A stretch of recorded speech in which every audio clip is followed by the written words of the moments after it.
Assalamu alaikum viewers. In today's talk, I will be continuing with the same subject as I discussed in talk 4.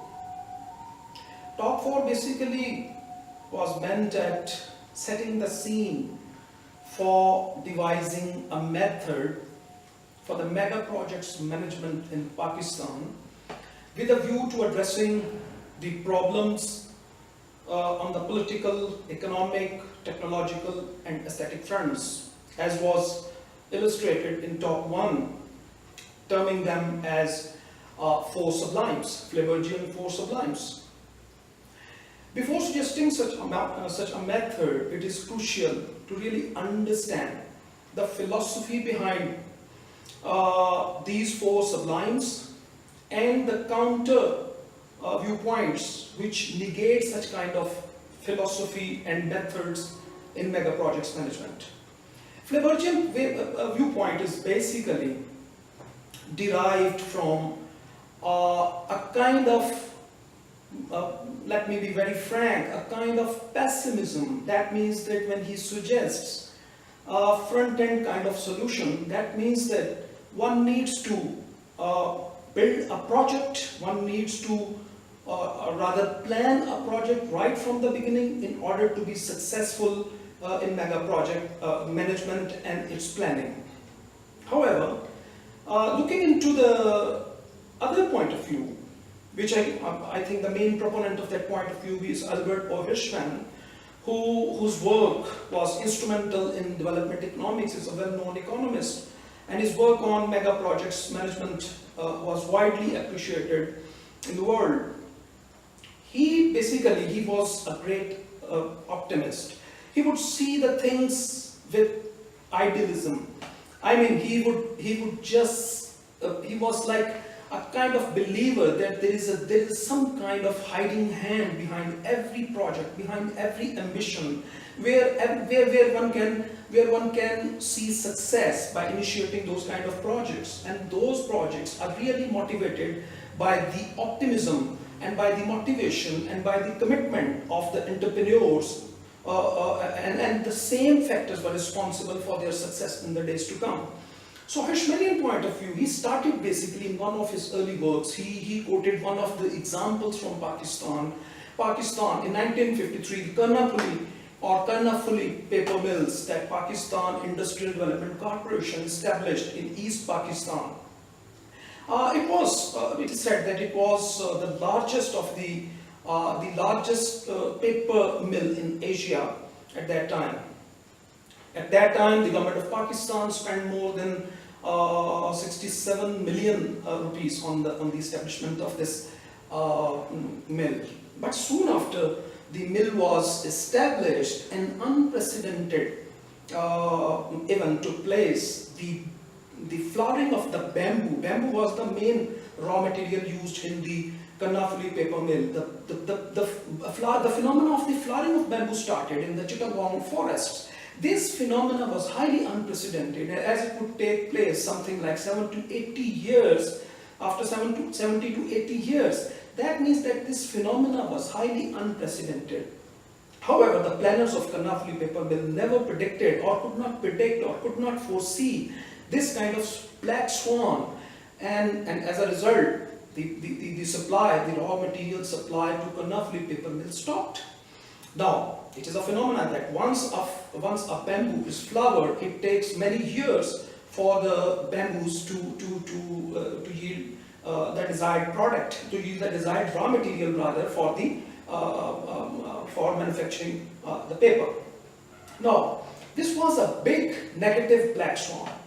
Now, if you look into a Flabergian point of view, Flaber would say that the cost has escalated, the completion time has gone beyond the set time, and this is all negativities associated with the mega projects management. But Hirschman, he was quite a smart guy. He perceived the entire situation with a very different mind. He said that after these kind of issues were surfaced, the Karnafuli paper mill, at that time the government of Pakistan, they took many innovative steps. An organization was set up that would collect bamboos from all parts of East Pakistan. Now Bangladesh, they would collect bamboos from all parts of East Pakistan, rather than relying on Chittagong forest only, where the flowering of bamboo had taken place.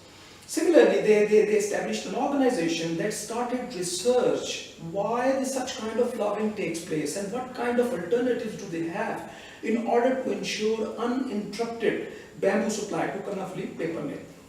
As a result, many innovative steps were taken, and as a result, the Kanafli paper mill survived despite such a massive challenge massive challenge where the raw material supply was stopped. Today, Kanafli paper mill is the largest paper mill in Bangladesh.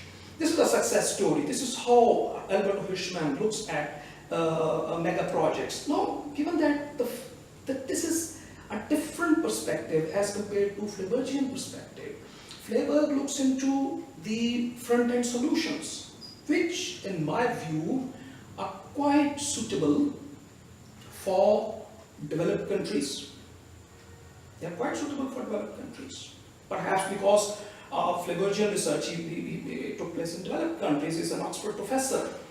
But as far as developing countries are concerned, Hirschmanian point of view is that the developing countries need unbalanced economic growth. That means that one do not need to have balanced economic growth. You can have because the decision-making capacity and the other factors responsible for increasing economic growth, they are not ideal in developing countries. From that perspective, entrepreneurship is a must. Developing countries must kickstart mega projects. And the hiding hand, which calls some unknown force, which he calls hiding hand, would come to help in a benevolent manner, as was the case with Kanafli paper mill. So from that perspective, the method, in last talk 4, I had elaborated why a method needs to be divided, should be innovative enough that could accommodate the positive points of front-end solution and the positive points of break-fix model for developing countries. I have two reasons. One, the developing countries need to start mega projects as part of physical capital. And second thing, they really need to make it in a smart way so that they could have front-end solutions. Having said that, now it is comparatively a better situation where we could see the Hirschmanian point of view, where failures, cost escalations, completion time extension, and overestimation of benefits, all these factors basically they contribute to other factors. They contribute to other positive factors such as innovation, creativity, positive way forward kind of things.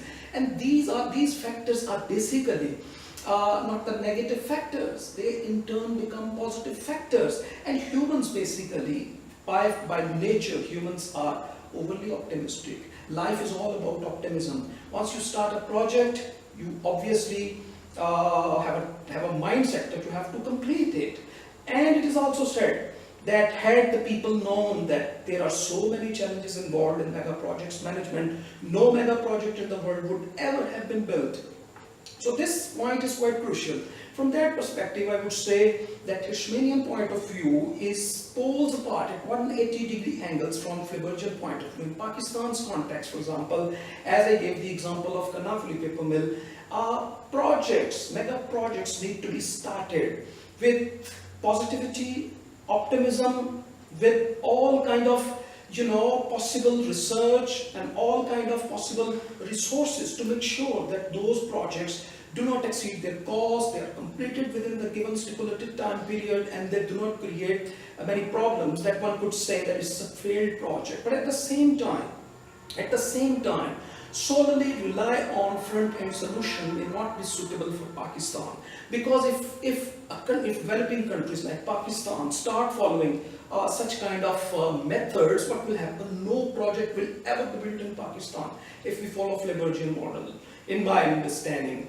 And for that, he has given some solutions, but I'm not going into that. What I'm going to give is a comparative approach where the two methods have been comparatively discussed. So from that point of view, I would say Pakistan needs to accommodate both front-end and break-fix model for successful mega projects management. Thank you very much for your kind attention.